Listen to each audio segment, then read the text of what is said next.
Give it to me like.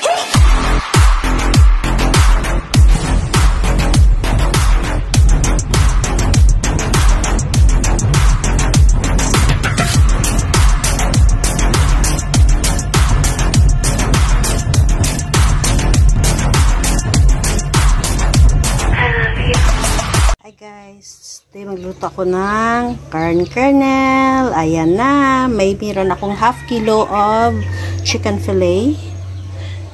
Ayan, meron akong 1 pack ng corn kernel, onion and garlic, mushroom, and I have the butter.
So, ayan guys, halu-haluin na siya ng mabuti. Ayan.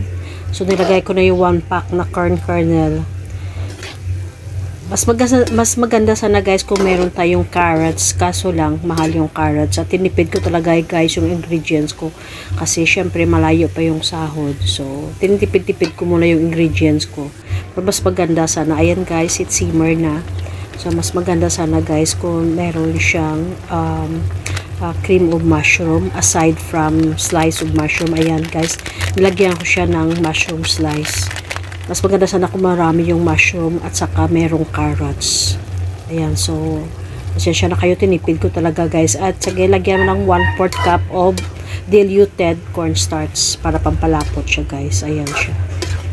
So pasensya na kayo guys. Pero kung kayo ang magluto sa bahay nyo guys, kung meron man lang kayong budget, lagyan nyo siya guys ng madaming mushrooms, celery, at saka carrots, at saka cream cream of mushroom. Ayan guys. So kaso wala na. Itinipid ko lang siya guys. Ayan lang. Kung ano lang dyan, yun lang yung ginamit ko dyan, guys, sa pagluluto ng aking chicken kernel. Ayan. One eternity later. So, ayan guys, luto na siya. Kainan na tayo. Yahoo, yahoo! Shout out to Bus Traveler Official, Don Badong Mix Love, Tita Reggie Mix Vlog, Famous Kitchen, and the rest of them, Veltex. Ayan, kainan na tayo. Yahoo, yahoo! Hope you enjoy watch my vlog for today. Bye guys!